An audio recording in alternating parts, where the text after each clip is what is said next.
देश विदेश की सभी खबरें जानने के लिए हमारे चैनल को सब्सक्राइब करें, बेल आइकन दबाना बिल्कुल भी ना भूलें, क्योंकि हर खबर पर है हमारी पहली नजर।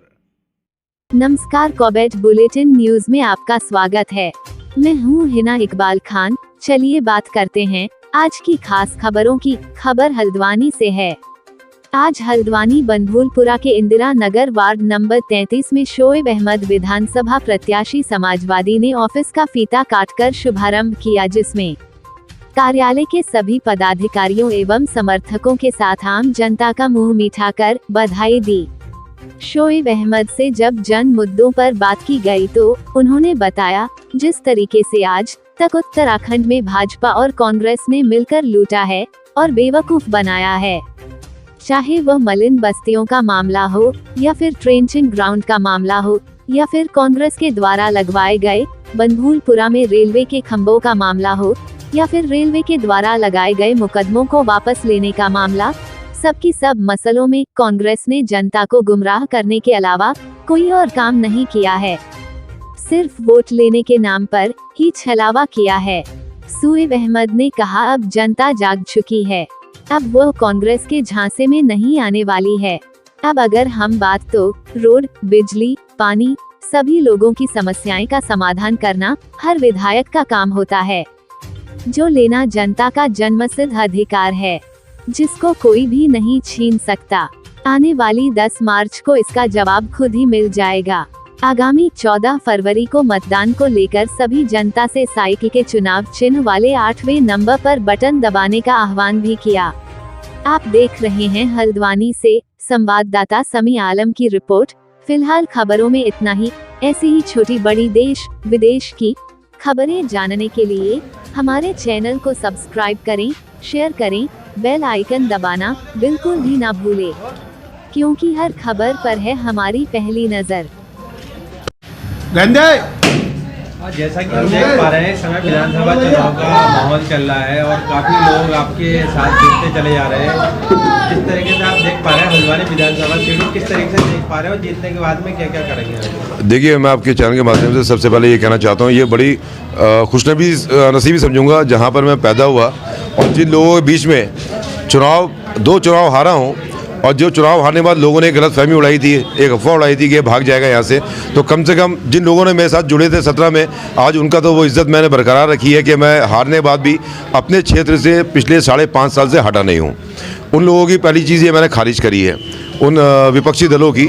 इसलिए कहूँगा विपक्षी दल जिन्होंने 21 साल इस प्रदेश में, इस हल्द्वानी विधानसभा क्षेत्र में जो लोगों को गुमराह करके रखा, और जो हमारी स्वर्गीय इंदिरा हृदयेश जी जिन्होंने यहाँ के बनभूलपुरा से अपनी राजनीति को चमकाया था और यहाँ से जीतती भी गई थी, जिन्होंने इस जगह को अनदेखा किया, तो वो प्यार और मोहब्बत जो पिछली बार मेरे जुलूस में जो काफिला था रोड शो का, तो 20,000 से ऊपर तो LIU ने हाका था।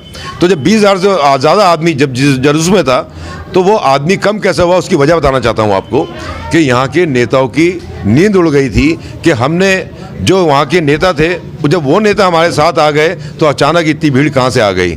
तो वो जनता का गुस्सा था, जनता समझ चुकी थी कि हल्द्वानी के हालात, हल्द्वानी की जनता नहीं बिक सकती। हल्द्वानी में लोग दलाली कर सकते, दलाल बिक सकते हैं, दलाल आपके आके वोट का सौदा कर सकते हैं, लेकिन जनता कभी नहीं बिकती।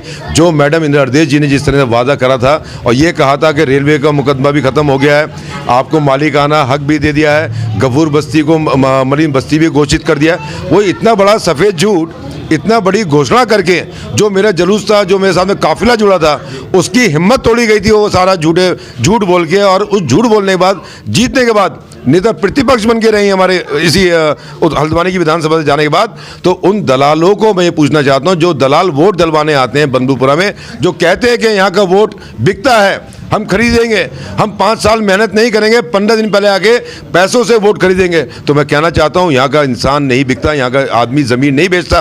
उन दलालों के ज़मीर बिके हुए हैं जो आज खरीद फरोख्त की राजनीति कर रहे हैं, और जो चेहरे ऐसे थे, जो चेहरे पिछले 5 साल पहले से मेरे साथ थे और पिछले चुनाव में मेरे साथ मंच पर खड़े होकर इसी कांग्रेस को गाली दिया करते थे, इन कांग्रेस की उन कमियों को सब उजागर करा करते थे, भाषण दिया करते थे, आज वही चेहरे फिर दोबारा कांग्रेस में आके बैठे हैं। हमारा एक जनता का सवाल है कि आम आदमी जो भी पार्टियां हैं यहाँ पर, वो सारे अपने वादे कर रही हैं, वादों के साथ साथ सड़कें, रोड, पानी की सारी बातें करते चले आ रही, लेकिन जो मेन मुद्दा है यहाँ का बनमुलपुरा क्षेत्र का, जैसे रेलवे को लेकर मामला हो चाहे या और वैसे मालिकाना हक को जैसा आपने बताया, तो उसको लेकर आपने क्या प्लानिंग करी है? देखिए, सबसे पहले ये तो आदमी का हक है, सड़कें, पानी, बिजली, ये तो हक है। ये तो आप, मेरा सवाल ये है कि बिजली, पानी, रोड की समस्या तो सबको ये हल कर सकता है। जो मेन मूल समस्या है यहाँ की मालिकाना हक है, और जब बस्ती ही नहीं होगी तो रोड और पानी का क्या मतलब होता है? बस्ती किसी की जागीर नहीं है, बस्ती इनकी जागीर नहीं है। अभी आप एक चीज़ देखो, क्योंकि इन्होंने अपनी जाति फायदे के लिए, अपने आप को जिताने के लिए जो लोगों में भ्रम फैलाया था कि खंबे लगाए गए थे, तो ये वही कांग्रेस है जिसने खंबे लगा के डराया और ये भी वादा करा कि मैंने मुकदमा खत्म कर दिया, फिर भी आज नोटिस आ रहे हैं। दो चीज़ दी इन्होंने आपकी जनता के बीच में 21 सालों में, दो चीज़ें, एक रेलवे के खंबे और एक कूड़ाघर।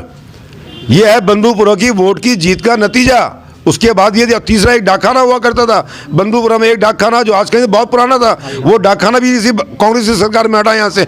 तो ये सोच है इन राजनीतिक दलों की, ये इसलिए नहीं हो पा रहा है। मालिकाना क्यों नहीं मिल पा रहा है बता दूं आपको, रेलवे के खंबे क्यों नहीं हट पा रहे, या और भी चीज़ें जो हैं, ये यहाँ के दलालों ने आपके वोट की कीमत खत्म कर दी है। मैं ये कहना चाहता हूँ, हर आदमी के वोट का जो अधिकार है, चाहे वो कितना बड़ा करोड़पति हो, उसका वोट की भी कीमत उतनी है और एक गरीब की भी उतनी वोट की कीमत है। जिस दिन वो गरीब आदमी और जो आदमी 21 सालों से झूठे आश्वासनों फंसा हुआ आ रहा है, अगर वो अपनी वोट की कीमत का एहसास हो जाएगा इस बार, तो आने वाली 14 तारीख को अगर अपना मत एक अपने हक के लिए अगर डाल देगा, तो इस बार ऐसे तमाचा पड़ेगा इन लोगों को जिन्होंने गुमराह करके रखा है। हक, मालिकाना हमारा हक है, हम लेकर रहेंगे। मैं एक बात करना चाहता हूं आपसे कि मैं क्या करूंगा, जो आपने पूछा, मैं वो करूंगा जो आपका इंसान का हक है, जो सरकारों से मिलना चाहिए, वो हक दिलवाने की बात करूंगा, हक छीन के लेकर आऊंगा। और अगर जहां तक बात रही, लोग कहते हैं कि अकेला क्या कर लेगा, कल से मैं सुन रहा हूं कुछ लोग ये भी कह रहे थे अकेला, भाई अब ये बता दूं कि 70 में 69 के ऊपर अकेला भारी पड़ के दिखाऊंगा। मैं पूरी हल्द्वानी को एक नज़र से देखूंगा। मैं मूलभूत ये जो चाहे ना, अपना धर्म और जाति बांटकर जो इस एरिया को बनमुलपुरा हो गया, राजपुरा हो गया, जवाहर नगर हो गया, या गांधीनगर हो गया, इंदिरा नगर हो गया, पूरा जो एरिया है इन्होंने वंचित करके रखा है इस जगह के विकास को लेकर। इस विकास को मैं पूरा करके दिखाऊंगा, विकास क्या होता है। और दूसरी बात, अगर उस ताकत में आ गया और मेरी उस ताकत का शासन में काम करा सका, सबसे पहले मैं इस जगह का नाम इंदिरा नगर हटाकर मरहूम तैयब साहब का नाम रखने की बात करूंगा। जनता से क्या अपील करना चाह रहे हैं? मैं जनता से ये कहना चाहता हूं कि आप 21 साल तक आपका सौदा होता आया है, जबकि आप नहीं बिके हैं। अगर आप दोबारा कांग्रेस को वोट देते हैं तो उन दलालों को मजबूत करेंगे जो अब तक दलाल मजबूत होते आए हैं। तो दलाल मजबूत हुआ है यहाँ का, जनता का कोई काम नहीं हुआ। अपने आप को मजबूत करना है तो दलाली हटाओ और अपने मत का अधिकार, अपने इस भाई को एक बार चुन के देखो जो 5 साल हारने के बाद मौजूद रहा आप लोगों के बीच में। जीते हुए नेता कहाँ गायब थे? अगर आज यहाँ के जो प्रत्याशी हैं कांग्रेस के, पहले तो मैं इनसे पूछना चाहता हूँ, इन्होंने ऐसा कौन सा काम करा है जनता के बीच में बैठकर? अपने काम बताएं, उस हक से वोट मांगे। अगर अपनी माता जी के लिए नाम से वोट मांगते हैं तो माता जी की जितनी भी कमियां थी उसके अभी सामना करना पड़ेगा।